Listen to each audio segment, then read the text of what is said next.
Welcome back, Rage Nation. Definitely not PR friends. Myself, Pete. He needs to stop, fucking getting cute with his pick. John the Mountain Man Stokes. You're not putting them on my models, motherfucker. Chris the Non-Tech Asian. Put the tape measure up and get some widgets. You really frustrated me. You walked away and you came back and your scalpel had been thrown across the room. I'm just here so I don't get fined. I will share with you my one rage quit story. That I'm a robot and I don't have a soul or personality. This is going to be a really great opportunity for everybody to see how you effed up. Welcome back, Rage Nation. We are at it again. We've got your boy Pete sitting here with, Chris Leopard, and we got Dixon from down in the lovely island of Puerto Rico. And by popular demand, we had a patron message me saying, hey, we want this guy back. I forget what the patron's name is. Let me check. It was Chris. So. I pay my money every month. That's it. I demand. To be honest. We have Chris from the Harl'e'faux back by popular demand. Hello. That's funny. Yeah, That's and hilarious. if you have Chris from the Harl'e'faux on, you know that me and him are going to be talking about some Bayou goodness. If you didn't catch it on the last episode, we're going to do probably about once a month. We're going to start doing a keyword episode. And of course, since, I run the damn thing, it's going to be a Bayou master first, and it's going to be Mah because I play the shit out of her. And I think the next one we're actually looking at doing next month is the EVS keyword. So why even bother? Chris is going to get some people explaining how he's wrong, and apparently EVS is good. Yeah, we'll see. or maybe we just say the truth and say how bad it is, right, Chris? I mean, it's horrible. It's so stupid. Oh, man, I love it because one of the guys that we're going to have on, he's played 75 games. He's like, yep, you guys are wrong. And that's cool. I like being wrong. Yeah. I don't mind being wrong. Absolutely. Yeah. Well, I do actually mind it because if we find some tricks, then Chris Leopard here, he might start using it to push my shit in here. It's true. Absolutely. But before we get into the episode, I do have a couple of quick things. First of all, make sure that you guys are following us on Twitter. Make sure you're following us on Instagram. And we do have a Discord channel as well. I post a lot of hobbying pictures on there. Throw some memes out there, information. The exciting news is that Weird and the app actually just came out with all the titles for the app, the M3E app. So I know everybody's excited for that because we're going to play the shit out of those titles now. So, yeah, make sure that you're following us for all that information. We also have RageQuitWire.com, where I actually just made a pretty cool announcement. We've been expanding the YouTube channel, creating about weekly videos, whether it's been the last one we did was a Bayou Starter Tactics video, which I showed kind of ways that I use the jockeys. The next one's going to be the Outcast Starter Box Tactics video. And then, Chris, we actually had you quit early on the last battle report we did. You want to? People were asking me, why did he quit? What's with the rage quit? It wasn't a rage quit. It was just there was no point in playing the game. There wasn't a rage quit. I just didn't want to fucking play anymore. No, there was 0 point in playing and finishing out the game. So give your perspective, because in the video, I explained without telling me your rage quit. Yeah, explain what you saw that made you we don't need to play this anymore. Yeah. I had nowhere to go. I wasn't going to be able to score any of my schemes. And actually, I think I was going to be able to score 3 points, 4 points. Yeah. And you were 7. So it was just, what's the point? Well, the robots were just going to whittle you down. Yeah, absolutely.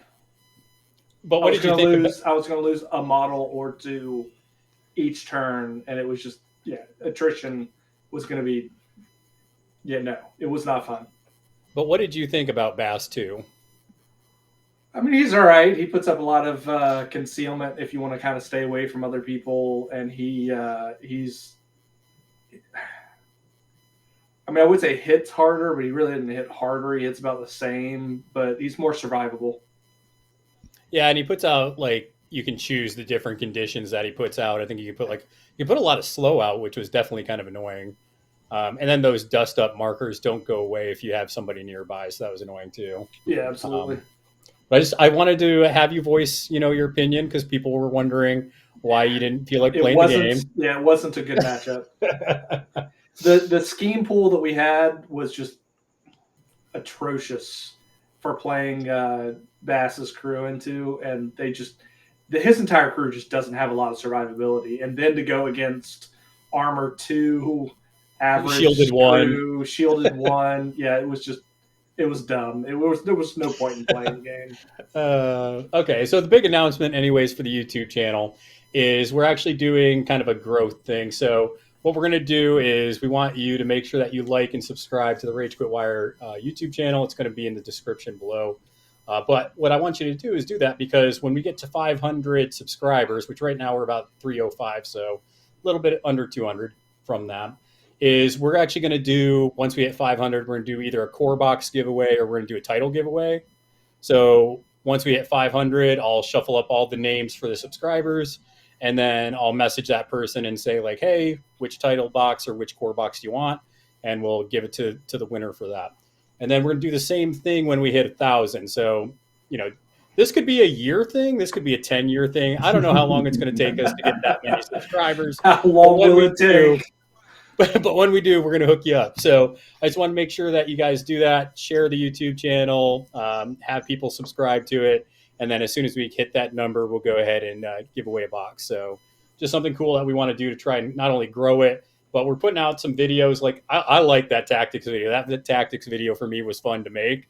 And it was funny because one of our patrons, Nick, he actually messaged me and he was like, well, I'm a little conflicted because I like the video, but I don't like giving Bayou players advice because I actually think Bayou is low-key pretty good. Bayou is absolutely really good. So the more tricks, yeah. I should know because I play against a solid Bayou player. Bayou's wacky. Bayou's not good. It's just nonsense. Yeah, right? Yeah. And finally, if you want to support us directly, definitely look at patreon.com. /RageQuitWire, where you can support us for as little as $1 and become one of the dozen patrons. We're over we got almost 2 dozen, I'll have you know. Say the dirty dozen. The dirty dozen. Love it. All right, but let's get into it because we didn't just come in here to plug all the good stuff. We want to talk about the lady of the hour, old Mah Tucket. I hate Mah so much. So Chris, since you hate her so much, what does she do that's just really grind your gears a bit here? The mechanics, maybe her card, her keyword. When you see Mah Tucket, why are you kind of like, motherfucker? I mean, they've got Scamper. Her entire crew is just pretty survivable, and she hits like a train. Yeah, I think they're mobile. I don't know if I'd say survivable because some of those models will go poof real quick if they get caught in a bad situation. No, I'd say they're pretty survivable. Well, I think that if you stay in keyword, they're very mobile, which makes them survivable. Yeah. You definitely can't be like, oh, I'm going to put Mah's whole crew in the middle of the board and try to hang. It's like, no, you got to kind of you got to do your own thing. You got to be tricksy with it. You can't just go straight at it. They all have their little shenanigans where they hit you really hard. They do way more than they shockingly hard. They really should. Yeah. Like the test subject. We'll get into it, but the test subject is a 4-point model that example, they can stand toe to toe with a leader. Yeah, seems fair. All right, Chris from the Harl'e'faux. What is first off, is Tricksy your favorite keyword in Bible? It is. Yeah, it really is. Okay, good answer. There's a lot of fun ones in there. Don't get me wrong. It's Tricksy or pigs. Pigs are pigs, but it's the bushwhackers that do it for me. It's absolute. Oh, really? Oh, I hate the bushwhackers. For 6 points, those models are unreal. They punch so much above their weight. Every single time I hear that, all I can think about is my friend Angel. That's just I'm never gonna forget that stupid thing. Why do they hit so hard? Yeah, one shot at the Bandersnatch. Literally, turn 1, first activation, one shot that B, and I was just baffled for the rest of the game. And I had a Vendetta, so I lost 2 points on the first action of the first game. I was so angry.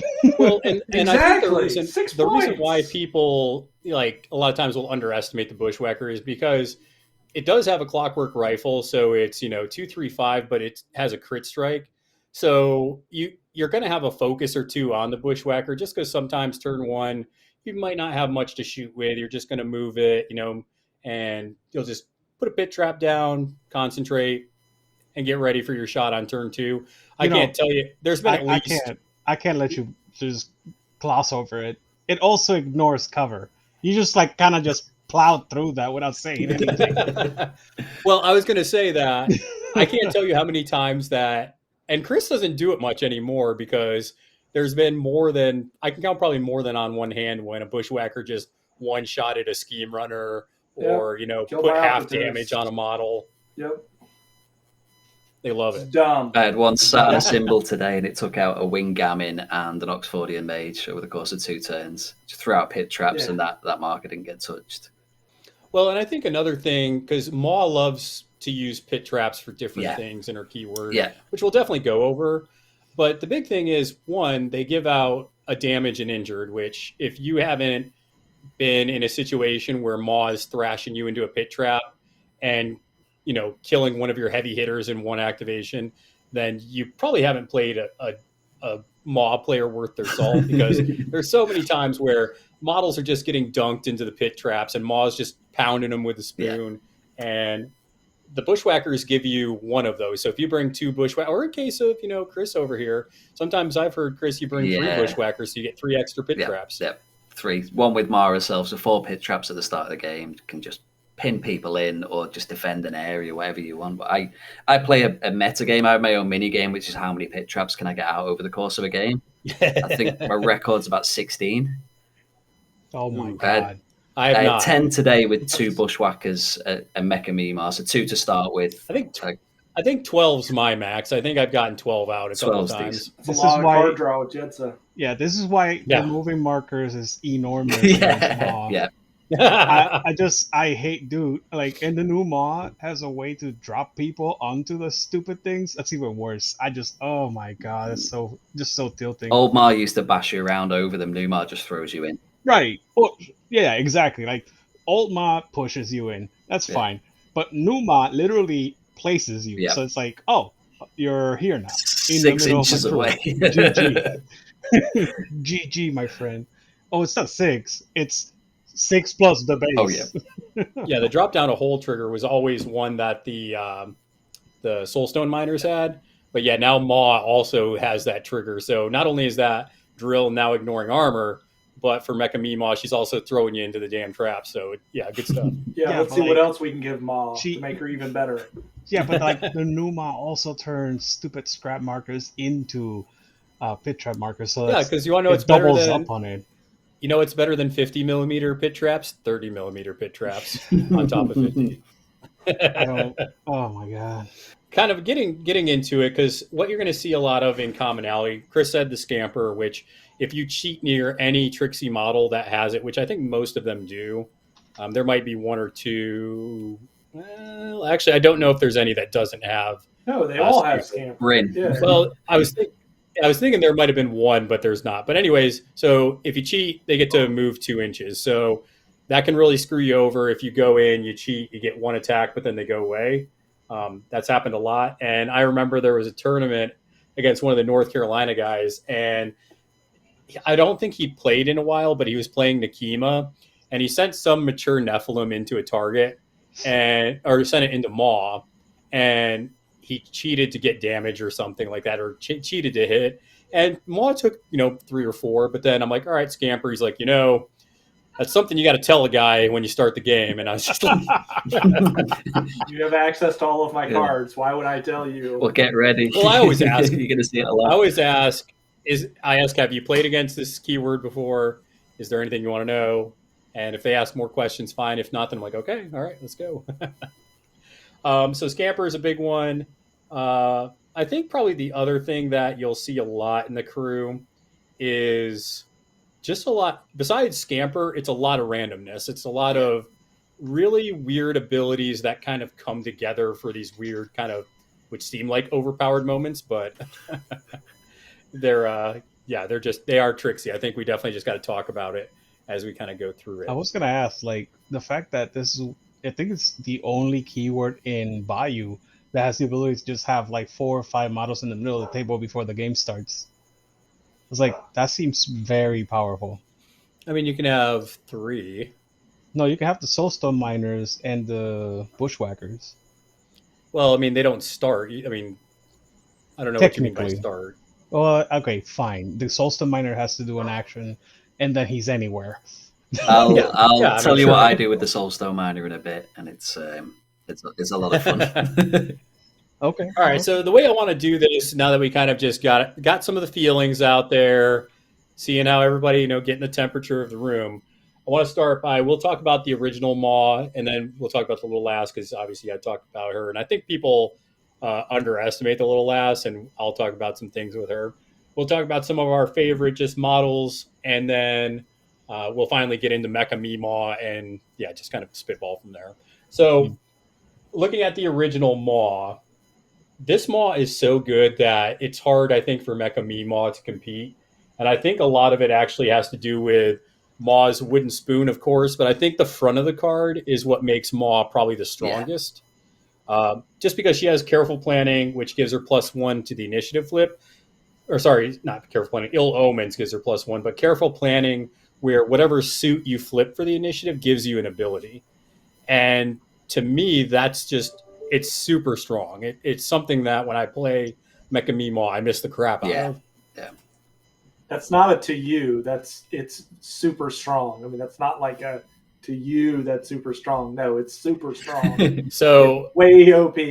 It might be considered good in certain circles. No, I think the best thing about it is you can cheat the initiative flip to get whatever effect you want. Cheat down. I do that all the time. Yep. I do that with a tome just to get 2. You've got a shit tome in your hand, just cheat it in. You're losing anyway. You get 2 more cards. Well, and here's where I've used it, and Chris, you can kind of also definitely the card draw, like you said. It's all situational, man. He does the pass tokens for turn 1 are amazing. So turn 1, I'm going to look for pass tokens if I can get the ram out there. The mask is probably the one I use the least, but it's still situationally good. You can move 2 models 3 inches. The shielded off the crow, that's a big one, especially if you're playing against like Nakima with Black Blood, or if you're in hazardous terrain, or if you're near, a crew that puts out a crap ton of hazardous terrain. The shielding 2 can definitely be big. And then probably drawing 2 cards is the one I use the most, just because it's just generically good. Who doesn't love cards? The other one on the front of her card, this is what helps her so much just to get in and out of trouble, is diving charge.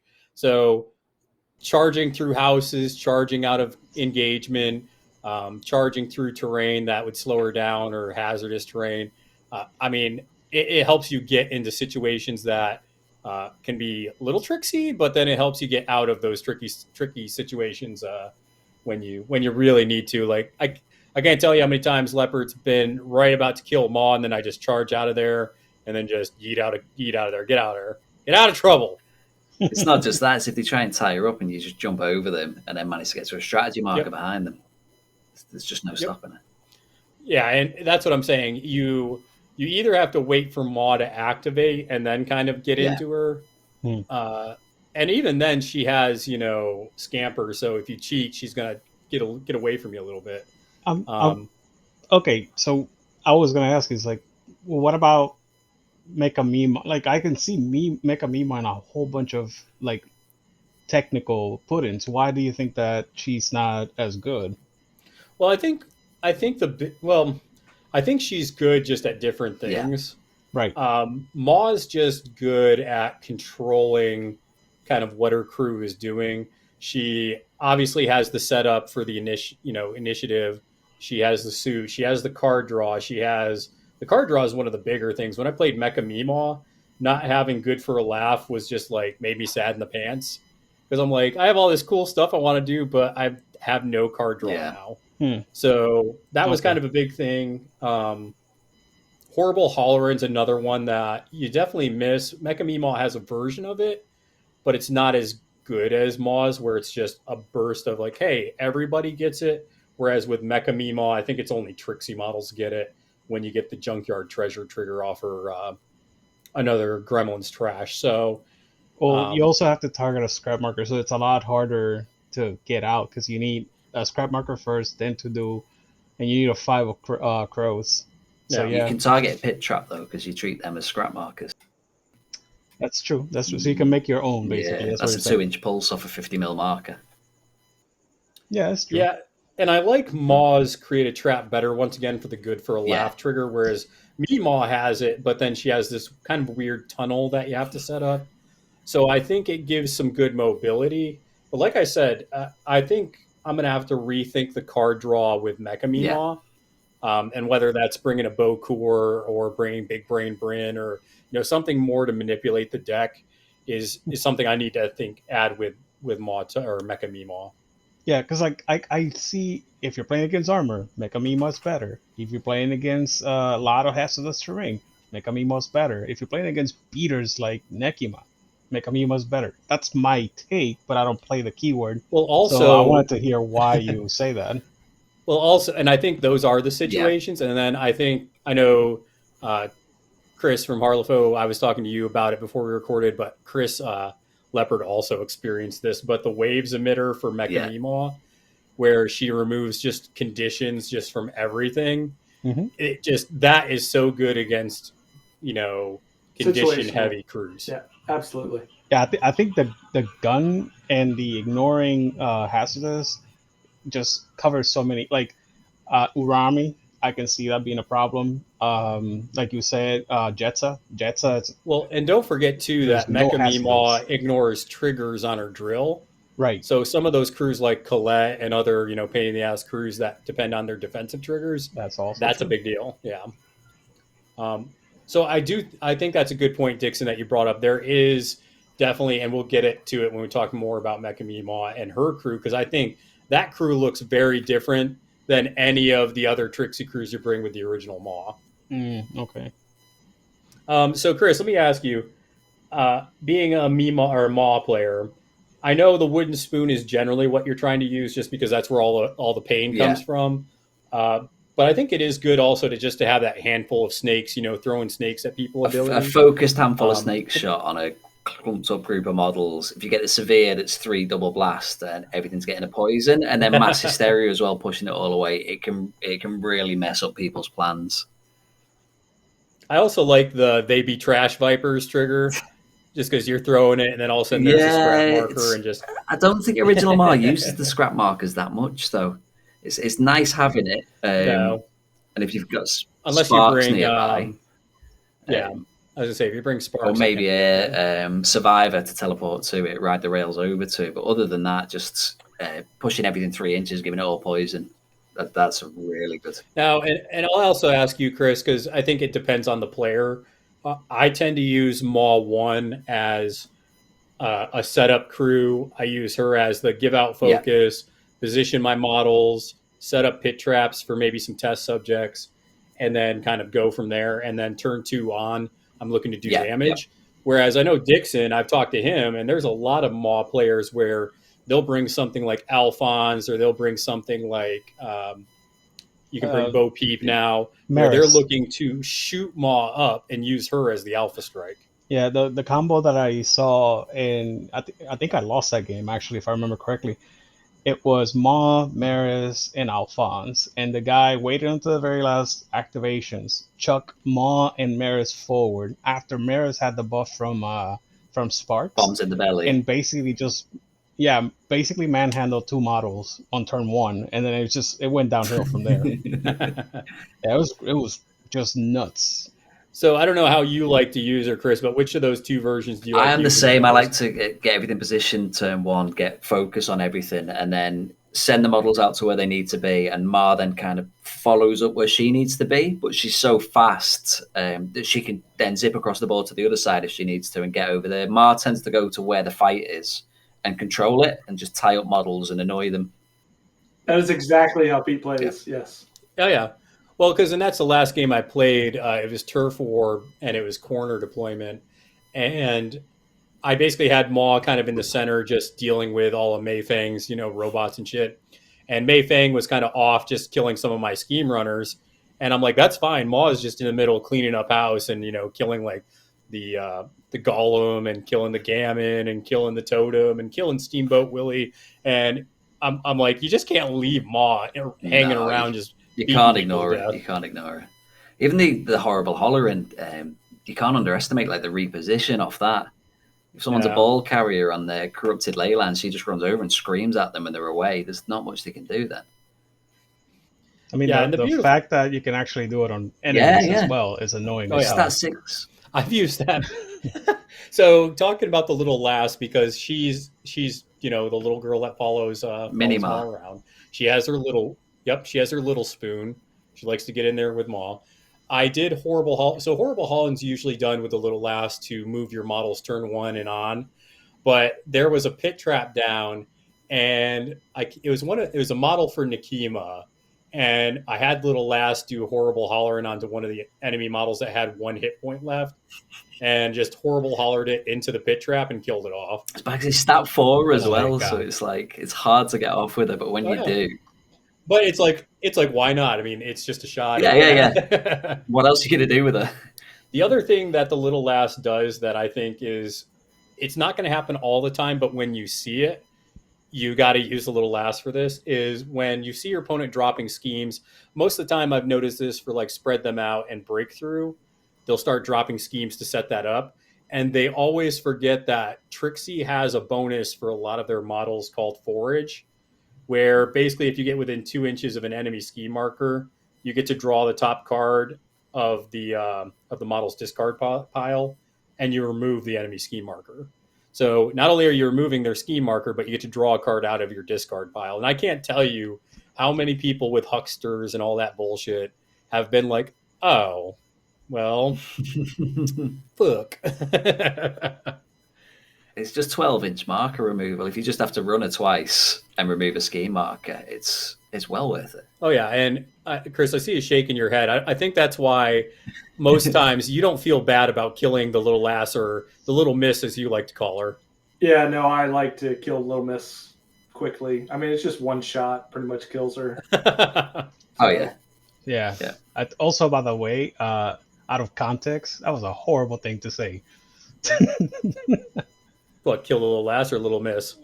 Both. Last time we were on, Courtney said something, and Chris was like, yeah, fuck them kids. Or no, maybe Courtney said that. And you're like, whoa. I think it was the next kids we were talking about. Yeah, it was. Oh, that's so funny. And that's when we got banned from the internet. Yeah. No, hey, but the next kids do need to get fucked. I'm just saying. They're not that strong. I played them today against Pete. I did win, but you know. I did win. Against Mah. I tried the new Brewmaster. They lower stats. They lower. They increase damage because there's so many parasite tokens out there, and there's not a lot of parasite tokens out there. There really isn't. If you attack them, you're gonna get parasite token, like almost guaranteed. And you get like 30 odd points worth of models before you even start as well. They have to win a defense duel in order to get a parasite token on the model. So tell me again how they're everywhere. Okay, my bad. I didn't realize they had to win it. I thought that they would. Chris is like, it's the attack.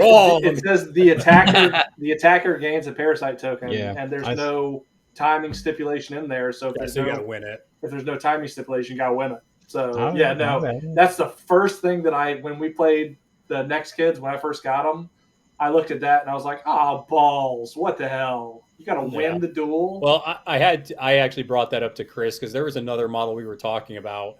And this is where Chris was actually bitching about it, because he was like, how come Bert and your bullshit models don't have to win a duel for this crap to happen? It's bullshit. But I have to win it for all mine. Yeah, I mean, he can guarantee it would drain life, I guess, but that's still an attack that you have to. It's all right, stop. Once per turn. I like where this conversation's going. We're steering this conversation perfectly. You have to hijack our Okay, I'm sorry, dude, but like you have to. Okay, fine. You're right. Shh, don't ruin this for me. All right, so waited a long time to talk. So we got the wooden spoons. We got the horrible hollering. Now, what are some models that are typically going to be brought with the Tricksy crew that you're like, if you see Mah 1, you're probably going to see these type of models? Bushwhackers for me, but we've already covered them. Really, there's not. I think that's the problem, though, is when you see Mah, I think her keyword is so wide, meaning there are so many good models that you don't know what you're going to see. I see I'm not a on average, player. I don't see bushwhackers. I see test subjects and soulstone miners. That's the average that I see most of the time that I play against them. Yeah. Unless I'm playing Soulstone against Miner, if I'm playing against for Mecha sure, Mima, I see you're going to see Sparks one. and the Rock Hopper. The effigy. I don't see the effigy for marker removal. It depends on it depends on what you're playing against. Yeah, but I say models that you're gonna. It's tough because it is a flavor thing. I think with Mah's crew especially. It really is. I think a Soulstone you're gonna see at least one. There's no reason for Mah not to bring it. Oh, and yeah. I think Bushwhackers. I like bringing them. I know you love them, Chris. Yeah. I don't think you'll see them every time with Mah players.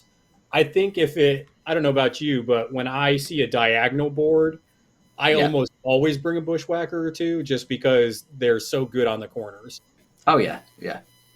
It's with Mah, there's people say there's two different ways to run it. You can go with the mech list or the kind of Bushwhacker scampery list, the more tricksy list. But I think you can have any mix of any of it. Like I don't use test subjects. Like I understand test subjects are good, but they're just not for me for some reason. But I go with Bushwhackers or Roosters or Survivors, so I have 14-inch guns coming at you instead.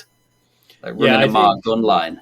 I think test subjects in most pools, I don't bring them into Turf War just because they tend to get my markers flipped because they do die. Yeah.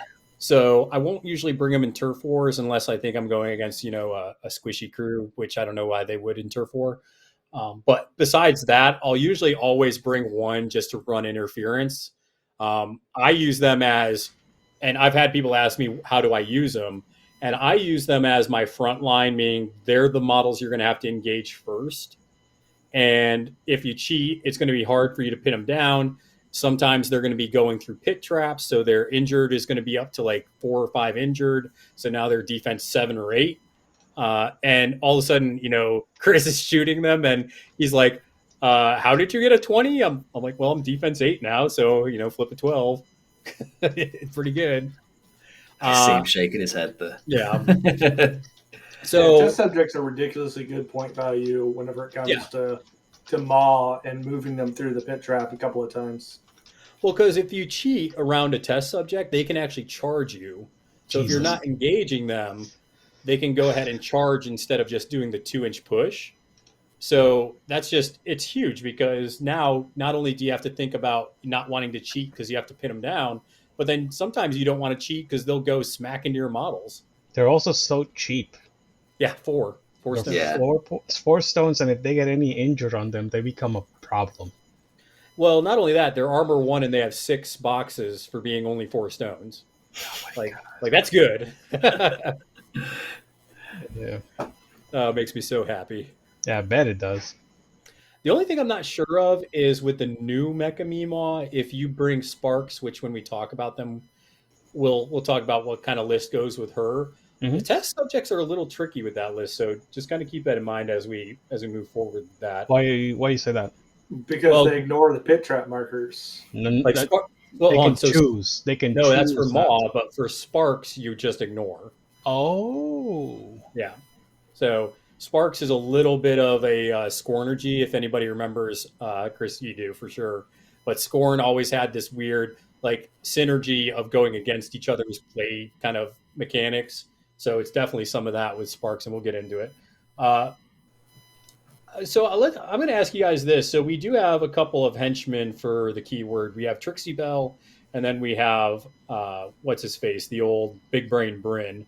So out of those two, which one do you all like better? Sparks is a henchman. Oh, he's a henchman now. Yeah, you're right. Yeah, you got to glow up. Yep. So out of those 3, which one do you think you're going to see with the original Mah probably the most, or is it situational once again? It's Bryn every game for me. Yeah, but that's because of what I do with the Soulstone Miner. Him and the Soulstone Miner have a special little connection at the start. Okay. He has a crap load of card draw, and he also controls sections of the board insanely well. Well, and Reservoir. Yeah, that's a big one. But also the thing that is really good, especially if you're bringing test subjects, his pulling the strings, I think almost never sees use unless you bring test subjects. Because at the end of it, if there's not a scheme, if you don't remove a scheme, you kill the model at the end of the action. But the test subjects have a rule that says they can't be killed except for by like damage. So they can't be executed, they can't be killed by that. So bushwhackers, soulstone miners, in any mission, in the fact that you have to drop ski markers, because like the enemy can drop a ski markers to try to do the scheme that you have to have a ski marker next to another marker. Yep. And then you just like, all right, I'm gonna pull the strings, immediately remove the marker because that's a cost, and then oh no, the action didn't go off. It doesn't matter. Or the action went off, and you got a quick action obey. So that's amazing. Also, the disobey does not have the limitation that you can't do quick actions. So you can actually have a quick. That's exactly what you're gonna say. The Soulstone Miner doing a quick action and getting off the board. Yeah. So my turn one with normal Mah 1. She'll normally pulse out the focus to go with. She'll go first. Second up, Bryn goes. Bryn obviously looks at the top 3 cards of his deck. What's he got? Intuition to see what he's got. Depending on the cards, he'll either calculate the possibilities there, discard the load of rubbish ones, draw back some good ones. His second AP, he'll put down a scheme marker, and then he'll pull the strings on a Soulstone Miner so the Soulstone Miner can bury. And then, most of the time, your opponent forgets you've got a buried Soulstone Miner. Last activation of the turn, you pop that thing up wherever you want. I will say, Chris, I have never tried that, but I think Monsieur Leopard is going to see that trick sometime soon. Oh, it's a thing of beauty. Honestly, then again, it can go where it's needed. You've got some bushwhackers suffering over one side. The Soulstone Miner pops up and throws something into a pit trap there, or it pops up and takes out a scheme runner that you're worried about. And it's, yeah. Hey, I just want to say, everybody should be able to see Chris's reaction right now. It's beautiful. What? I'm just looking down. I'm not. There's no action going. No. Why do I got to deal with this Tricksy nonsense? I don't know what y'all are talking about. It's just the way the camera looks. You do look a little mopey. Yeah, you do look mopey. I'm looking at my phone. I know. That's why you look mopey. Yeah, you look like. Whatever. Oh God, Fine, I'm gonna deal with this crap.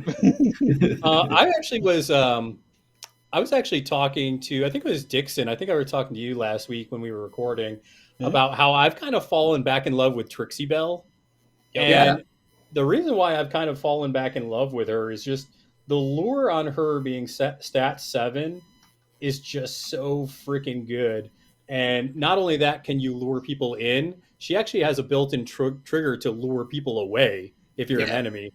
Yep. So like I was playing Chris with his Kurgan nonsense, and I was having Tricksy Belle lure it away so his stupid hazardous bubble shit was a little more clunky. And it was beautiful. Plus, she has Ill Omen, so that stacks with Moz for +2 to the initiative. Yep. I mean, she's only 7 points, and having a stat 7 lure is pretty powerful on a henchman. That also gives you passive abilities that are really powerful. And she's a good scheme runner in the mix. So for things like breakthrough, or break the line, where she can be engaged and still interact. Yeah, don't mind me. Yeah, she's just good for that because she's manipulative. So she's kind of just hanging around with Scamper. She can stone, and I've used her to flip the strat marker. I've used her to drop a scheme for stuff like just any of the amount of schemes where you got to drop them next to your opponent. And I think she has a trigger for it too with draw out secrets. So she just has a lot of playability that I've really started to re-unlock now that I've kind of looked into her again. Yep. I think I used her a lot early on with Mah, but I just kind of fell to Bryn and the Soulstone Miner from then on and never looked back. Yeah, right. That's a trick. It's a good plan. You can't. I mean, I know a lot. Bryn's kind of one of those weird models where I think people either love bringing them or they're kind of impartial to him. I know a lot of Bayou players who don't bring him as much just because he's kind of slow. Sometimes he gets towards the back, and that's where the little lass screams at him though and sends him up the board. Tell him to get his big brain ass up the board. Yeah. Oh man. All right, so let's talk a little bit about if you're playing Mah, which version? So we're still talking about the first version. We're gonna get to the second version in a little bit. Okay. So when we're looking at the original Mah, there's some schemes where it's kind of like we're talking about, where it's like, okay, you want to bring these, you want to bring maybe a Rooster Rider for break the line, maybe you want a Rooster Rider to go run breakthrough. So there's a lot of different things you can do with those models. But then there's the weird kind of mechanical Maw list, and I think the mechanical list for Maw 1 looks different than 2. So when you go a little mech heavy, Chris, what do you tend to bring with Maw when you're like, okay, I want to bring mechanized stuff? And why do you decide to go mechanized? If you I think the mechanized one's something where you need a bit more survivability because like I think other Chris said before, Maw stuff, when you get into it can go down really easily. One big swing can take a lot of it out, but like the survivors, they're armor 1 and hard to kill for what 5 points they are. Yeah. So it's something more. What's it called? Where you flip the markers back when something dies. Something where I need them to stay alive, and Sparks can heal them up. So it tends to be survivors, Sparks, Mech Pork Chop. Although he's technically not Tricksy, he's armor 2. Sparks can heal him up. He's got Ride the Rails as well. He's Tricksy because Sparks built him. So even though it's not his keyword, he belongs to Sparks. He belongs to Sparks. Fun. So if you don't know the backstory of that one in the book, there's a funny little story where everybody's proud of their pigs, because gremlins are all about the pigs. And Sparks thinks he's all like hot shit, and he builds himself a metal pig, and he's like looking at it all proud, and everybody's like, what the hell good is that pig? You can't even eat it. He's like you're an idiot. And he was so sad. And then his pig became a rage machine. So I actually think the mechanical pork chop is a better scheme runner than it is a beater, though. Oh, yeah. Just because, and that probably run in May, that the mechanical pork chop just with Ride the Rails, how far it can get, and then it poops out a scrap marker. Yeah. Yes. So I think that's definitely the big part of that one. I think this thing is going to be insane with Mecha Maw. Yeah, I was actually talking about that, and I only have one full game with it. But I think the mechanical pork chop, I think that and Sparks and maybe Maris. I got to play with Maris a bit. But I think those 3 might be 3 models where I'm like, yeah, I think these are going to be housed in Mecha Maw pretty well. Okay. I'm not a big, and I think, especially Chris, you know this from playing me with Maw. I'm not a big mechanical Maw 1 player. The only constructs that I like bringing with Maw are the test subjects and the Soulstone miners. Maybe the new model, which I haven't played with yet, the Rockhopper. I might try that with Maw 1, even though I haven't tried it yet. But besides that, I really like I said, I like Rooster Riders to run down a flank. Yeah. Where it's like, if you're going to go run after that Rooster Rider, you better catch it once. Otherwise, you're not going to see it ever again. Yeah, I think it's funny, though, that you say you don't really bring a lot of construct, but you normally bring 2 test subjects and 2 Soulstone miners. That's a lot of construct. I only bring 2 Soulstone miners if I go below 2 stones. So my Maw list, I usually go only 2 or 3 stones. And if I go towards 2, and I've actually gone to 0 before, then I'll bring 2 Soulstone miners because you need to generate. Why not? Absolutely. Bring 2 Soulstone miners. By turn 2, you've got 4 Soulstones. And now you got the Rockhopper who can also give you a Soulstone. So that's 3 models that give you Soulstones. Yeah, I want to see some proxies for that Rockhopper. I gotta figure out a model. I don't have a good claptrap. Order a special claptrap. Yeah. Yeah, that's perfect. What? A claptrap. That's from Borderlands. From Borderlands. No. Maybe I can get somebody 3D print it for me. I mean, it's a box. It's a box with an eye that's like a giant flashlight. Yeah. Yeah. So I think the next part we need to talk about before we get into the Mecha Maw part is what strategy is Maw 1 good at doing? So if you look at any pool, any schemes, what do you want to see her into?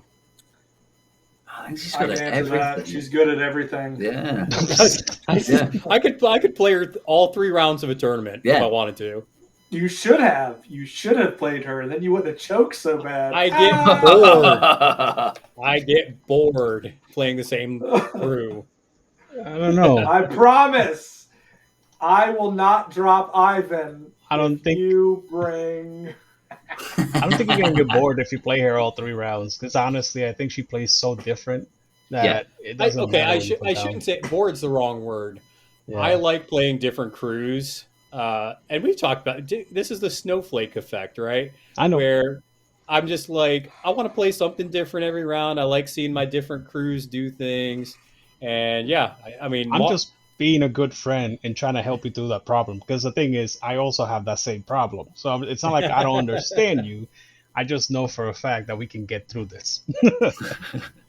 That's fair. That's fair. Maybe I don't know. We got a tournament in about a week, so I'll see what I'm thinking. That being said, I think Chris is right. I think she's really good into every single strategy and scheme. I think both Chris's. Chris also. Yeah, all three of us are in agreement, dude. Like literally, I think the only difference between Mah and Mah is literally who you're playing against. Yeah, it's the matchup. Yeah. Well, and here's the thing. So looking at it first you have Turf War. So if you do Turf Wars, obviously Mah is killing shit. Yep. But also, you can bring the more survivable part of it. You can bring a little healing into it. So there's ways to build a more, I don't know if you want to call it an elite Tricksy crew. But I mean, I played a Tricksy crew, I played Mah before in Turf War, where I think the only Tricksy model I had was like a Soulstone Miner, and everything else was just either versatile or out of keyword. So it was pretty gross. Mecha has the healing from Sparks. Anything that's normally healing for everybody. We're not there yet, Dixon. We're talking about Mah. I'm just pointing out things that you can bring out for both of them. I'm just saying. Okay, we'll get there because trust me, we're going to gush a little bit about this. All right. I'm sorry. So you also have Break the Line, which there are models where you have the Bokurs, which are awesome for it. You have the Rooster Riders, which are awesome for it. Just moving that, strategy marker down. And it's the same thing for Symbols of Authority. You can send Rooster Riders. You got Soulstone Miners. You got Bushwhackers, which they're just fucking going, man. And with Horrible Hollering, with her and the little lass, you're just pushing them even further. I mean, it's very easy, even in a corner deployment, to have 2 Rooster Riders already on the pretty close to the midline before they even activate. So it's just Horrible Hollering really gets the crew moved out and going. And then finally with Corrupted Ley Lines, I mean, it's a mobile crew. So you can, I think there was one game I played where I literally took a Rooster Rider. Instead of just doing my Turf War markers, I actually ran the Rooster Rider over to, I think, one of Chris's Turf War markers on his side of the board and was just being a dickhead in the background. And the Rooster, I mean, I love how hard the Rooster Riders can hit. They hit like a freaking truck. Especially when they get in that sweet spot. Like if you get them right in that halfway dead mark, man, they hit like a truck and they can one-shot a model. Yeah, I use them as a big mobile gun platform, like a 14-inch gun. They can have 3 shots. So you're just running away and just throwing a random, crack shot out there with their 14-inch rifle. Yeah, come at me. Yeah, not Pete. Pete throws them in, and they hit like. They hit very. I like pecking their eyes very out. Strong. I'm a little more aggressive with my Rooster Riders. I don't like shooting at stuff. I like running strats and schemes and pecking people's eyes out. Yeah, once they get that great frantic though, it's the 4-5 on the melee. There's a sweet spot. Yeah. Oh yeah, it's super good. I got to ask this: what do you guys think of Ruffles, the new jockey that came out in the starter box? I know, Chris, you don't have them yet because you said that's going to be all I know of Russell's is a YouTube video I saw where some guy had a widget and he was talking over weird little placements and that. It was quite good. Check it out. Yeah, I think that was on this Rage Quit Wire YouTube channel. It's pretty good. You should subscribe to try and get you a free box. That's awesome. Yep. That's why we work well together. I think that the starter gun is a big thing, and also the Crazed Chickens is also a big thing. Crazed Chicken. Yeah. Basically, he's good at moving people off of points. So for like claim jump or also with Corrupted Ley Lines, moving people off of the marker. Definitely something I think is good with him for sure. Didn't y'all already talk about this on a different episode? Ruffles? Well, he's Tricksy. I wanted to. He looks like he's riding a retarded chicken, so I just wanted to see how good he was. Are you allowed to say stuff like that with your wife being who she is? She's downstairs. Don't worry about it. Nobody heard. Nobody. It reminds me of Gobbles from South Park. There we go. Or what's the chicken from Moana? I forget the name all the time. Hey. There you go. It's Hey. He's riding Hey. Yeah, there it is. The only thing with Ruffles is I think I'd rather spend the extra for a Rooster Rider. Yeah, I think the only time I would think about bringing him is really in Corrupted Ley Lines, or if I think my opponent's going to take Claim Jump, I think that's another good spot for him. Yeah. But yeah, he's kind of in the back, just shooting his starter gun off. I don't know. I can only think of like control places and combos. If you have an alpha that you want to do on turn 1 as a combo, then he's slightly better than a Rooster Rider because you can push people an extra 2 inches. Yeah. So it's an extra 2 inches of threat. Or you could bring Bo Peep and push people 3 inches. I'm actually saying people. On top of that, on top of bringing Bo Peep, he's an additional because they're 2 different effects. Yeah, you're not wrong. Yeah, so I mean, then you hit that for the extra 2. Yep. I mean, so now your crew is 5 inches up the board.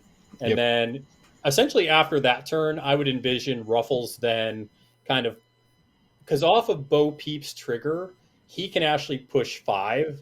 So I imagine a world where you do that combo and you push him 5 and he starts to go off from the herd to kind of do his own little scheme running. Yep. So I haven't played with it yet, but I definitely think you're right, Dixon. That's something that could work. How good it is, I'm not sure yet. If you have a really strong comp, because the thing is, Bo Peep is 10 inches of extra threat. With him, it's 12 now. So one of your beaters with Bo Peep is going to be up 10 inches up the board, but with him is 12. So that's valuable. There's a known quantity of inches they have to be between you and your opponent. Usually it's like 20 inches, 22 inches. So you just lowered it to 8 inches away from the enemy. That's really big. Yeah, so definitely agree with that. The other thing that I like with Mima, and I'm going to pull this up real quick, is so many of the schemes just work for her. I mean, when I'm looking at these just offhand, the only ones, let me see if there's any of them that I think she's not great at.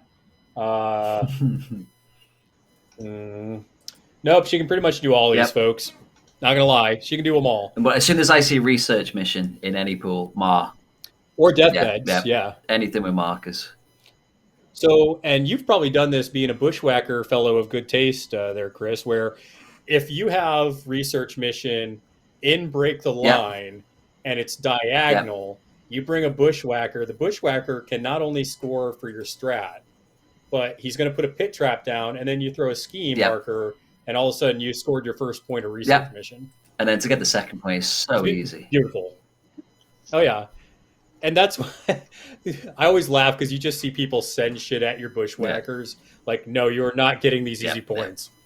If you have 3 of them sat in one place with 3 pit traps in front of them. And then panic ensues. A lot of head shaking there, Chris. Am I giving him too much filth? Shall I? he knows how good Mah is. I'm used to playing against Mah. I mean, none of this is. It's just. Well, I think you can agree, Chris, that Mah is the master that I played against you the most. Oh, absolutely. Yeah, absolutely. Yeah, she's but so also, fun. I think the reason that's true is because, especially when you look at how good explorers are right now, I think Mah is one of the masters in Bayou that can stand up and do well against explorers, whereas some other of the keywords tend to struggle into certain matchups with explorers. You used to not play Mah at all, and then I know. I was like, you got to play more Mah, and then Dixon was like, you got to play more Mah, and you listen to Dixon for some reason. I don't know what you're talking about. Dixon's my bae, that's why. There you go. Anyway, I think between Mah, Zip, and the Kin, there's good plays that you can do against Explorer Society, but I think from what I've seen so far, every other master suffers. This is including Sarita. I don't know why. You just said they suffer. I thought you were going to say they suffer from the pit of despair or something. I thought we were talking about Bayou Masters, and then you said Zoraida, so I got confused. Yeah, we're talking about Bayou Masters playing into Explorer Society. But then you said Zoraida, and she's not a Bayou Master. Zoraida is totally Wow, Master. you guys. So if you guys didn't catch the episode where we had Courtney and Chris on, we decided as a group that Zoraida has to go to Neverborn. Bayou doesn't need her, and then just upgrade Sammy. It's a good thing that nobody really cares about y'all's opinions. There you go. Let's make Sammy a master to replace the old woman. You guys are fucked up. That's what it is. Well, dude, that was the beautiful part of the title releases because, you know, they hadn't really released a Bayou Master and everybody kept being like, oh, well, you got Zoraida. And I was just like, she doesn't count. She's not a green skin. We don't want her. She just lives on the edge. Yeah. Yeah. She lives in her hut. I love Zoraida, so I'm okay with. Well, yeah, but you're a Neverborn player, not a Bayou player. I know. I play some Bayou. I played some Bayou for a little while, and actually it was very close between Neverborn and Bayou for me to go into a faction. So let's kind of get into the new awesomeness here with Mecha Meemaw. So we've actually got some games with her. So this is definitely, it's different. The one downside that, like I said about Mecha Meemaw that I noticed right off the bat is definitely still Tricksy, which is good. Definitely has a lot of playability, a lot of good things you can do with her actions and her crew. I got to figure out the card draw issue because, well, I don't know if it's bringing like Big Brain Bryn or bringing a Bokur to fill that role, but she has 0 card draw on her card. I was gonna ask you. I sent you a list because I wanted to hear you guys' opinion. Well, I sent everybody the list. It's in the chat here in the Squadcast because I just wanted to know with the Bokur, would that be enough card draw? Do you want to remove the mechanized pork chop or maybe one Soulstone Miner and put in, Big Brain Bryn, something like that? I made it very straightforward because again, I put things that I thought would work. I haven't actually played too many games against Mecha Meemaw. I wouldn't bring 2 Bokurs. I'd only bring 1 personally if I was going to bring it. I only have 1 Bokur. It's supposed to be Soulstone Miner. Oh, okay. I see it now. And there goes Dixon. Yeah, Dixon died. But, I mean, so looking at Mecha Meemaw, I think she does need a little bit of card draw. It's not terrible if you don't have any card draw, because you could mitigate that a little bit. I think you could bring maybe the effigy if you wanted to do like the Bayou 2-card flip thing. So I think there's ways around it, but I think you need to keep that in mind because once your hand's gone and you're kind of just flipping off the top, that's really not where Tricksy Crew wants to be. That's the problem I found today. I got through the deck pretty quick still. But then I had 7 or 8 cards left and maybe 2 models left to go, and one was Bryn, and there was no point calculating the possibilities with Bryn when there's only 8 cards in the deck, especially if your Black Joker's already been. Yeah. Dixon's power went out, so we'll carry on. Tell you, struggles of living in a third world country, right? Whoa, easy. Let's not attack our Puerto Rican. At least he woke up in time. He didn't have a nap like Courtney and turn up an hour late. Yeah, well, that's fair. So, but when I envision Mecha Meemaw's crew, I do think you want the mechanical pork chop. I think you want scrap markers, and the pork chop's good at that. It's also a great scheme runner. It can do some damage. I think you also want Sparks in there because Sparks can heal. So he's healing you with the wrench. He has an obey in there. Can put bombs in the belly. And bombs in the belly on Mecha Meemaw, where she's a 50 mil model. She's just a huge, she has huge tracts of land. She's just a huge model. She ignores terrain. Her crew can ignore terrain. There's just a lot of good things with this crew. And also a model I really like bringing with her is Bo Peep, just for the movement. And then I'll whip Maw to place her on the other side of Bo Peep. And it's a ridiculous amount of movement for that huge model. Yeah, I like Chris. You're shaking your head like that's dumb. Like I'm glad we're on the same page. With but I played against Sandeep. So I've only had the one game with her so far, and it was a Sandeep player, and he teed up a couple of metal gammon on like 4 burning each and some focus ready to go in. And my first activation was Mecha Meemaw. She walked up 10 inches. Shot the gammon 12 inches away and just stripped all the focus and burning off them completely. And I could hear his jaw drop. Well, the funnier part was I was playing against Chris and he was doing EVS. and I stoned for the tome for my harpoon gun, and I missed. Chris cheated in a 13 because it was a higher defense model. And I did, okay, I'm going to do it again. And I stoned for it again. And he's like, okay. And then I hit. And then I'm like, all right, all that shit loses all its conditions. And he's like, let me see that. Yeah. That's true. Yeah. I mean, I hadn't played against Mega Meemaw before. So. Well, because it cleared off. I think it was shielding on 1, focused on 2 models. And I think you put fast on a model. And it was all just gone. Yeah, it was fast, 1 focused, and then 2 It's shielding. good defensively, though. If you've got good. a bunch of your stuff that's all bunched up and it's been hit with a load of burning or something like that, because it's mainly armored now or shielded, just turn around and shoot it with Mah and get rid of all the conditions off your own stuff. Yeah. Except for the Brewmaster, too. Yeah. Can't do that. As long as the models in that are next to 8. And whoo, man, I tell you what, that Brewmaster 2, I'm going to dig into that some because that was... I put this in the Rage Quit Wire Discord because in my Discord, you guys can swear all you want. I hate going to the weird one because I can't swear. They like yell at you. But in the Rage Quit Wire Discord, I just put I played Brewmaster 2 and it was fucking fun. There's that it felt like the way Brewmaster should have felt. I loved it. But getting back to Mecha Meemaw, I think there's 2 or 3 things you're doing. Obviously, you're laying down a pit trap. If you can do the secret tunnel, sure.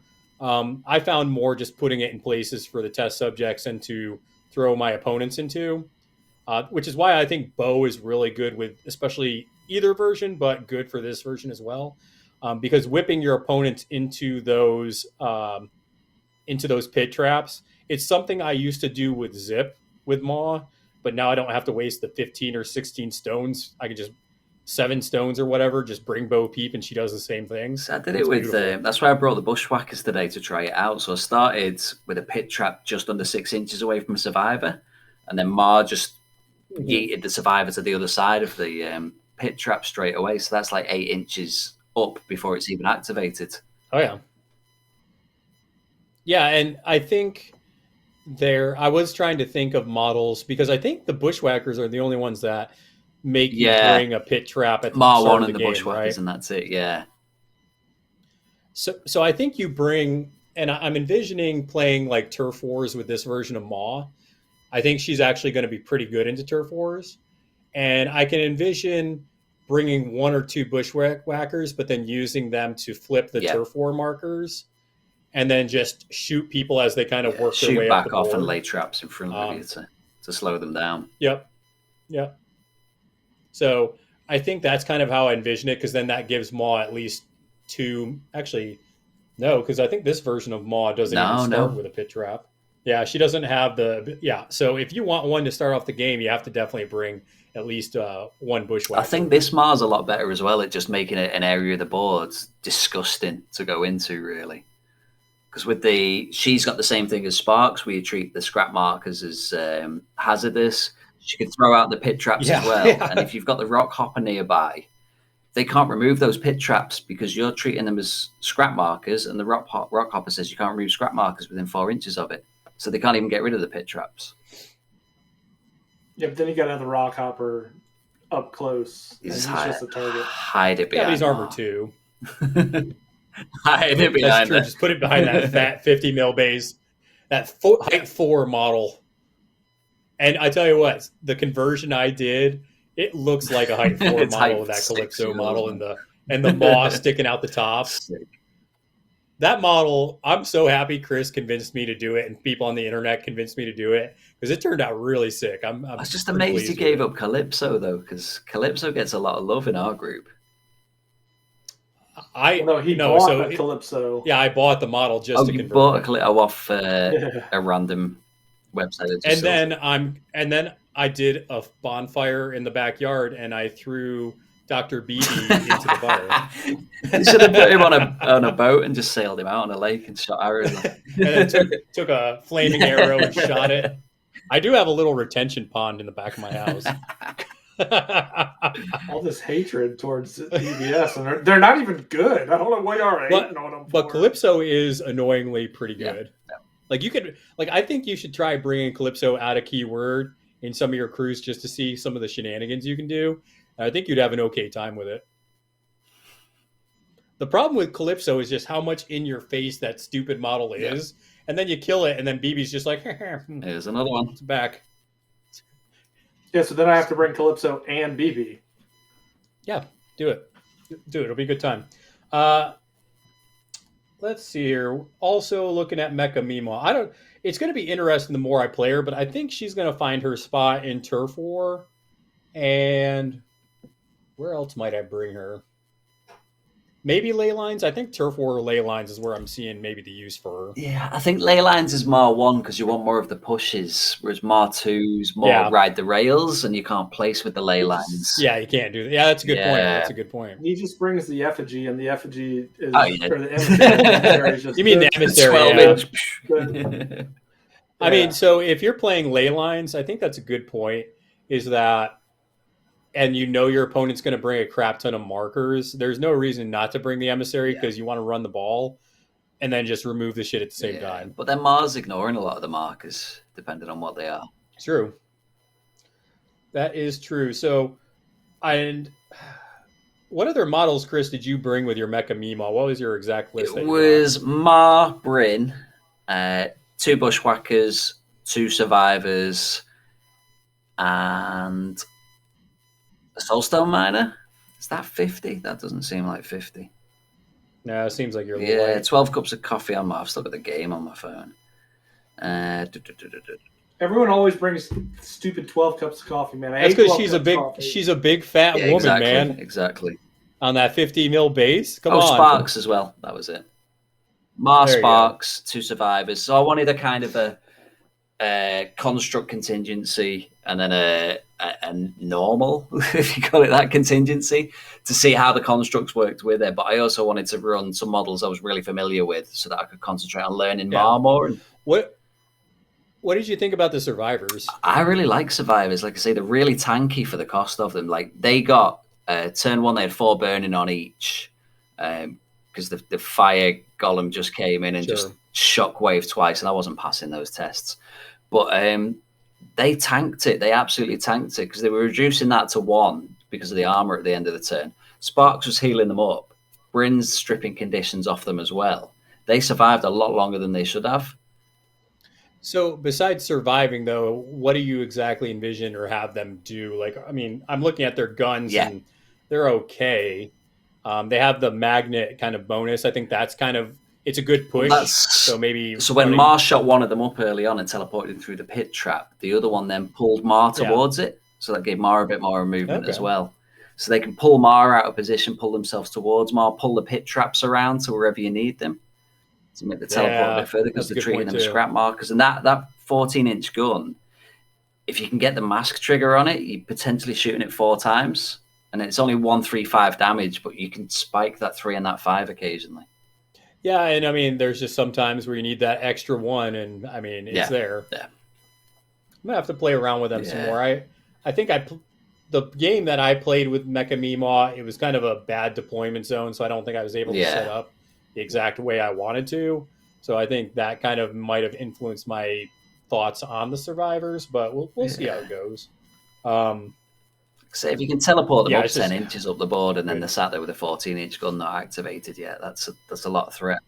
Yeah, that's the thing. You can get a lot of range with her crew because her gun is 12. They have 14. Bushwhackers are 14. Roosters are 14. Yeah.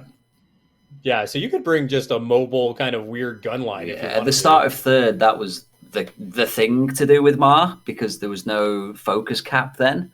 And she could horrible holler as many times as she wanted. So you just horrible holler 3 times. Everything got 3 focus straight away, and then just send it out. That was a bit too good, shall we say? So that got stopped. There's a reason they nerfed it, which was fair enough. Thanks, it meant you were doing other things with Mah turn 1, walking. Yeah. I mean, it just made it where it's like, okay, I can horrible holler still. Or I can, shoot snakes, or I can, charge if things get that. Yeah, or I can still horrible holler 3 times, but I've not got 7 models with focus 3 now. I don't know, Chris. What was your thoughts on Mecha Mima? I mean, you played the original version more, but what were your thoughts playing against this huge robot? A solid model, great model. You need a lot more card draw. I mean, you ran out of cards in our. Yeah, that was the big thing I noticed. Absolutely. Other than that, I didn't really have any complaints with it. It does have the what I said it had, and Dixon, I think he was thinking something else, but it friendly models do ignore pit trap markers and scrap markers. It's not optional with that Mecha Mimo. It's the same scrapyard mines as Scrappy McDo, whatever. So yeah, so those your test subjects aren't as good. Well, no. So he's talking heaps of trash. Does say friendly Tricksy models within 12 may choose to be unaffected by. Oh, gotcha. Okay, gotcha. Okay. But the Scornergy that I was talking about is Sparks says you do ignore. So that's where you want to bring Sparks, but if you bring the test subjects, you either need to block them off from Sparks so you can't see them, or I should say, I guess the traps, or you're further back where they're outside of that 6-inch bubble of Sparks. That way you can stack the injured and do all the stuff you want to do with them. Well, how does that Now, Mah has the same as Sparks. It's the exact same scrapyard mine. So it's only the scrap markers that they're unaffected by. So they don't treat... They're unaffected by scrap markers, hazardous and severe, yeah, that is but weird. They don't ignore normal pit traps. Or they can ignore normal pit traps. I think because they count as pit traps. Yeah, it says scrap markers count. Yeah, so I guess they are just unaffected by pit traps. It's unaffected by these pit traps, so only the ones that are scrap markers. They're still affected by normal pit traps. Well, no, it says and vice versa. So I'm assuming that these pit trap markers are treated as the scrap markers are treated as pit trap markers, and then these pit trap markers. So it's probably both. It probably is, but I'd definitely be interested to see a ruling on it just to make sure, because there are a lot of interesting situations where it's like, okay, well, these aren't pit traps, but they count as pit traps. So for this instance, I mean, she was a solid leader, though. I mean, you were in my face very quickly, largely thanks to Bo Peep and the Little Miss horrible hollering. Yeah. Well, and that's the thing I think the people need to recognize, too, is you still have a horrible hollering with the little lass. So you're still getting probably two pushes up the board with the little lass, and one of them is going to probably be Mecha Mimo. Yeah, I'm thinking that my solid Bayou drop with Explorers is going to be Jedsa. So you could deal with Jedsa 2's irreducible damage. Yeah, I mean, it is what it is. Jedsa is just a good crew for a lot of things that... And my bubble of hazardous. Yeah. And I think that makes an interesting situation where, and Chris, I know last time when I was talking with you and Courtney that I was a little down on how the titles were revealed. But now if I see Jedsa, I'm like, okay, well now I can choose if I'm going to bring Mecha Mima or Maw. And if I see Jedsa, I'm like, F that. I'm going to bring Maw 1 and just go the hell around him. But she ignores all the hazardous terrain, Mecha Mima. Not with Camp by Candlelight and Sophie. Yeah, true. Yeah, Sophie's a bitch. True, yeah. Maw 1. Now, how does Sophie read? Is it an area or is it a model? It's within Sophie. It's within Sophie's 6 inches. Oh, okay. So she has a bubble of 6 inches. It's an aura that and she's what, size 3 or something like that. It's models cannot be unaffected by terrain. Right. So it's just period. Like you're affected by hazardous terrain. Yeah, Sophie's definitely a cool little model in that crew. I definitely like what she does, and just that crew that Jedsa runs is just, it's so durable, it's so efficient, and it causes headaches. That's just what that crew does. Yes, I'll throw Sophie into a pit trap, and she can be unaffected by it. Good luck getting to Sophie. Sophie's never in the front. I mean, you got to come around to get her, unless Colette presto changos her ass. Very true. That was the funniest thing. I was just dirtling around with Colette just to see what she did. And I went around the back and I presto changeoed the damn cow.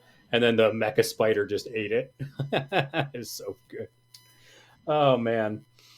So I don't know. So, Chris, how often do you see yourself bringing Mecha Mima? I know myself, probably most of the time, maybe Turf War. I'm really thinking Turf War is the spot where I might switch out.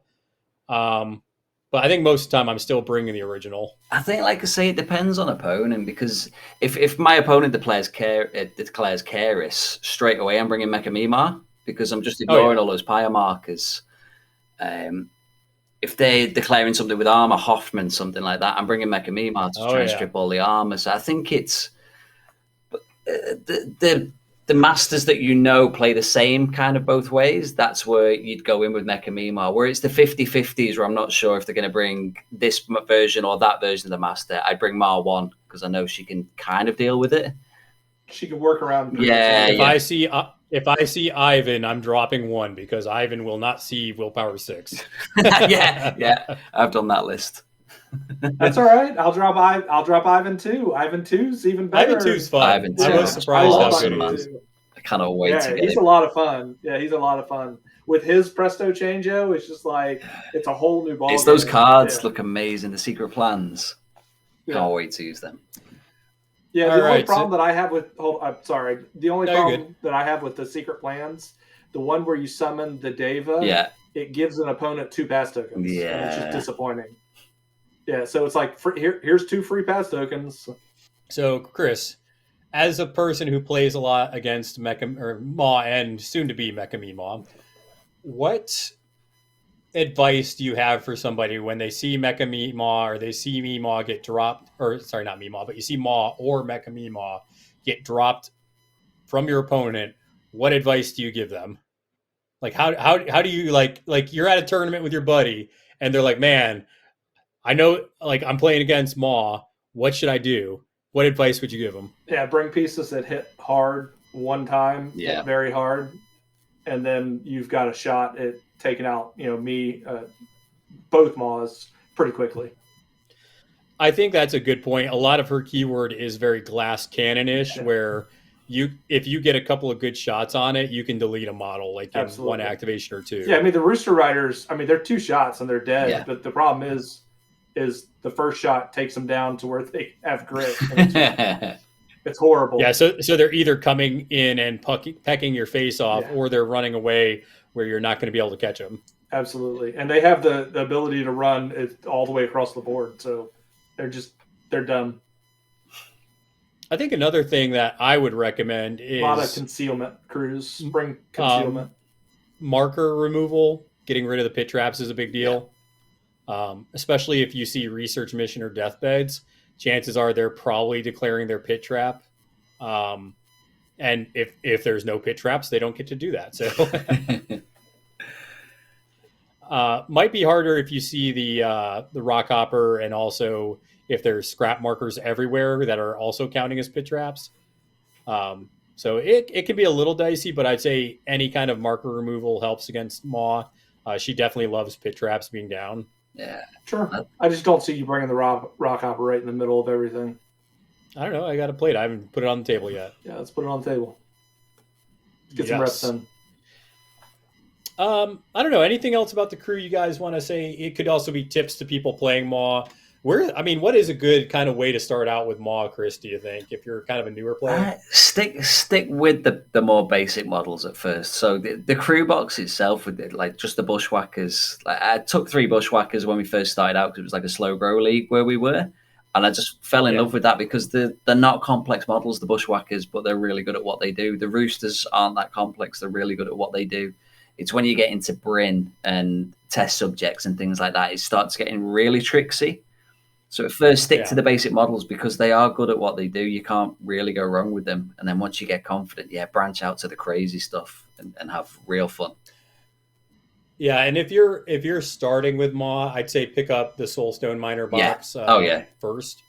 Like core box, Soulstone Miner box. If Rooster Riders are kind of weird. I've noticed that either Mah players either like them or they hate them. Like, I don't know if you've noticed that. Yeah. I really like them, but I think there's that much good stuff with Mah. You kind of struggle to fit them in a lot of the time. Yeah. It's all board dependent, isn't it? It's board dependent. It's enemy dependent. Because they can't ignore severe terrain. So if they're going to get clogged up, no matter how fast they are. I have been in that situation where I'm like, well, there's a pit trap, but I kind of want to do like 2 or 3 attacks right there. All right, let's go put 3 damage on myself. which you can use to do grit, right? Oh, you yeah, can yeah. do it in the pit trap. But you're also putting get 3 down to injured on grit. yourself there as well, so it's... Well, they're going to die anyways, right? You die very fast that way. Yeah. I have played the gamble of doing catch and release with a Rooster Rider many of times, and sometimes they get away, but most of the time they don't. You reveal the first one, and they're like, "I'm going to kill that model." Soulstone Miner catch and release right now. Yep. Yeah. Well, the problem is you can't do that the turn. No. You bring them up late one turn, run them into the thing next turn, and then just get them the fuck out of there. It's time to go. No, if he brings the Soulstone Miners are too sweet of targets. If he brings a Soulstone Miner into any of my pieces, you do love killing the shit out of them. I kill the shit out of them. They give you a Soulstone every turn. I mean, come on. Hidden Martyrs on a Soulstone Miner. There's a good one. Sure, yeah. I've done that plenty of times. Yeah. But no, you can't go wrong with Mah, really. She's simple to play. She's simple to learn. But then once you get into it, there's a lot of depth there. There's a lot you can keep unlocking as you keep playing. So I don't think I could ever get bored of her. Yeah, I think you're right. And I would say don't get too deep into the pit trap game. Like, yeah, you want pit traps, and yes, they're going to help you out. But I've seen too many times where I've tried to force it, meaning like I put a pit trap down, I charge, I try to force the knock aside into it. There's just times where it's better to just stone a ram and then just cheat in a ram, and now you're doing +2 damage. Her swing with 2 crit strikes on it and a red joker. I've done that before. If I have a red joker in hand and I'm going in for an attack, I'll focus, go in, cheat in a ram, stone for a ram as well, and just get, what is it, 7 or 8? 8 damage with the red joker. Yeah. It's pretty nice to do to a model that. Seems it's absolutely fine. It's a big cost though, isn't it? It's a red joker, it's a severe ram and a soulstone to get 8 damage and a focus. Yeah, so it is a big cost for 8 points of damage. I mean, that's, for just deleting a model. Models. It's not Seamus' damage, is it? And that's what I'm saying. Like, you don't even have to force it with Mah, right? Because even 1 ram, so if you just get 1 crit strike, you're still looking at 4, 5, 6 damage. So there's plenty of models where you can just one-shot them with just that. It's a focus red joker to get 8 damage, or just crit strike twice a week for 8 damage as well. It's 7 or 8 damage. I mean, that's the thing with Mah is you horrible hollering her up, and then don't you have the? I guess you don't have. No, the last doesn't do it. Yeah, that would be bullshit. Yeah. That would be bullshit. That would be awesome. It would be amazing. I don't think people would allow it though. Oh man, so definitely a lot with this crew. Definitely some good tips for people getting either playing Mah, playing against it, or also new players getting into it. I do think that it's a good crew to start out with. A lot of the mechanics. I'd say the biggest thing that new players, well, hell, even people that have been playing it for a while, is to remember your scamper triggers. Because people will cheat in, and then you'll be like, "Oh shit, I should have." Scamper's huge because it puts the opponent off cheating a lot of the time because they know too much bullshit will happen. But especially Mecha Mimar, someone runs in and engages her for a hit, and she scampers. She has a 2-inch melee, so if they've only got a 1-inch, so she's still engaging you. You scamper just outside their melee range, and it pisses people off. Oh yeah. Scamper is definitely... Chris nodding in agreement there. It's a fucking... definitely something that you have to be aware of. Well, so let me ask you, Chris, because I don't see it in your head. I don't know how many times you have sat there and you've been like, well, if I cheat here, that could cause scampers, and then I won't. So how many times during a game does that actually come up in your head? Do you actually think about it playing against Mah? Talking to me, or are you talking to Chris? Talking about you playing against Mah. Oh, me playing against Mah. I mean, I have to always think about it. Absolutely. Especially with test subjects. Are you kidding me? That's 2 cheats, and they're charging me.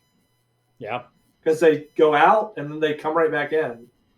I do want to point out for the crowd here that if I charge in with a test subject and ping you for a point of damage with Stampede, if I have Bo Peep, the crowd goes wild, makes it where the test subject will heal because they did damage to you. I'm pretty sure the Stampede doesn't cost anything. Huh? Pretty sure that's only during your activation. for that, isn't it? For Bo Peep, I don't know. I gotta look at it now. I don't. Yeah, I think it's after a once. friendly model ends its activation. Within so it ends its activation, not ends an action that it got for free. Yeah, but I'm talking about just in general with Stampede, not during just general. But not with cheats. Everyone who's listening and paying attention. I've had corrupted ley lines, thrown a marker onto a bushwhacker and had it 3 inches away from the ley line, and then charged Mara in to try and force the cheat. My opponent knowing he's going to have to cheat to save his model. Oh, absolutely. And as he does, it pushes that bushwhacker onto the ley line to score the point as well. Yeah, it's this. so much going on. Scamper is just, it's too good for its ability. It's when any model cheats within 6, it's just the whole crew just splits. I also find, and I think it's worth telling people, most of the time when I play Mah, I put 12 cups of coffee on her. Most of the time when you play any Bayou Master, it should be stapled. Of coffee on. Well, I think any master that's going to get shitty, right? Any master that's going to get in there and just want to mix it up, because there are so many good bonus actions out there that 12 cups just turns off. So it's like you're engaged by Mah, you want to do stuff with the bonus, but you can't within 4 inches of her, and that helps her survive. So it's a big deal. Survivability. It's what I said in the very beginning of this, and y'all were like, well, mobility. No, it's survivability. She is. Her keyword is kind of glass cannon-ish. Okay. She's definitely survivable. Definitely. So I want to thank you guys for coming on. I'm not going to keep this too late because it's like 1:30 or something where Harl'e'faux is. Yeah. So now 7.5 hours you have something like I've been up for 21 hours now, so I'm flagging. Right, the man, the myth. Take a nap tomorrow. Take a nap. It'll be right. Turn the camera off. Chris, when are you guys coming out with another episode? I saw you guys did the Sandeep one. We did record one a couple of weeks back with a special guest, and I'm just waiting on the adverts to come in because I'm not doing the adverts this time. I'm going to edit them and throw little bits in. So hopefully by the end of this week, what are we on now? The 23rd. So probably by the end of November, we'll have this episode out. We should have some back reps coming out soon on the YouTube channel too, because one's just been recorded, and we've got a couple more coming out hopefully before the end of the year. Nice. Are y'all going to go to the tournament in February? It's a bit too far. They're in England, so I know they're in England. No. It's still not. I mean, it's in Rhode Island. That's a pretty short flight. We're only just allowed to fly in the US again after what is it 3 weeks now? They reopened flights to the US from the UK. Yeah. Because we're just as disease-ridden as everywhere else, really. But no, we're going to have to throw our money in with one of the other podcasts. And I think for me, it's going to be the one that reps Bayou the best. So no pressure at all, Pete, but it's all on you, mate. I'm going to laugh if I'm the only Bayou fucker there, too. I mean, there's a couple people that have played Bayou. Whether they're going to play them at this event, I don't know. But I'm going to be bringing the Bayou, especially, man, I'll tell you what, the new Brewmaster that Chris and we played a game today, I didn't even play it halfway right, especially with the Tipsy. I wasn't sure if that would trigger since they didn't take any damage, but it says before they take damage, or before the reduction, I should say, of the damage. So that's going to change really the way they play, and I'll play Brewmaster a little more centralized than I did in this game. But yeah, it was fun. I had a blast with it. I'm like, this is what Brewmaster is supposed to feel like. the whole Brewmaster one of taunting and locking down a model. Like, I get some people like that style. I wasn't about it. You want to be pinballing around doing madness. Hell yeah, pinball wizard, man. I mean, what was the whiskey golem, whiskey whatever? He was pretty survivable. He lasted a while. He's always good. He's a beater. But I got a list that I put together. I talked with a guy in the Discord, and I'm going to try this list with 3 fermented river. You've been hating on popcorn as well. Why don't you like popcorn? I like popcorn. I know it's Cooper, isn't it? I don't like Cooper. Cooper's the one I'm not huge on. Well, popcorn's awesome. What's wrong with Cooper though? So I actually like. I think it's a little clunky to get what she wants to do, because she wants to summon Gammon, but you got to have scrap markers Get an down for Akaname. that, and you got to have poison on her. You're in a Brewmaster crew, so there's going to be poison on it. Get an Akaname to spew up a scrap market. With this Brewmaster crew, yeah, he had like it's clunky. But when you do it though, and you get the whiskey gammon out, and then what's the attack where they're already poisoned, and then you set them on fire, and it does loads more damage to them? That could be absolutely. There's some horrific combos in there with her. Yeah, it's just one of those things where I like the model so much that I want to play her, so I'm probably going to keep trying to force it until it works somehow. But yeah, there's a lot going on there that you got to kind of, because you think about what you're saying though, right? So you got to at 4 points for the Akaname. You got Cooper. Akaname are amazing for 4 points though. You should be taking Akaname. They are, but I'm saying, with Cooper, she's like 7 or 8, and then you got to use actions to set that up. But you know that's fine. The new Brewmaster is so easy to get poison out.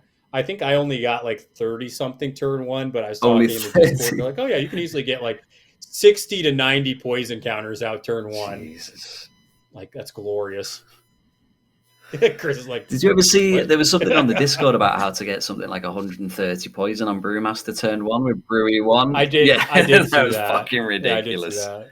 Who sits there and does the math? How do you get 130? It was on the forums, on the weird forums somewhere in the Bayou bit. But there's a whole I can't remember PDF how on how to get about. I think it's about ridiculous. 130 poison on Brewmaster turn 1. Is that like an entire turn? Yeah, pretty much. Pretty much. The entire crew's just somehow doing it. It is. Yeah, it is. All right, whatever. It's just sometimes you need to do something so hard to one spectrum of whatever you're doing just because you can, just to see how far you can That's what I do with pit trap markers or any marker. I have like my meta game of how many markers can we have on the table at the end of the game. I mean, that's fine. I have fun with it. I'll bring Jetsa, and that'll be just a lot of drawn cards. Oh, man. All right. Well, I think with that being said, though, make sure that you guys are checking us out on all social medias. We do have the Discord channel.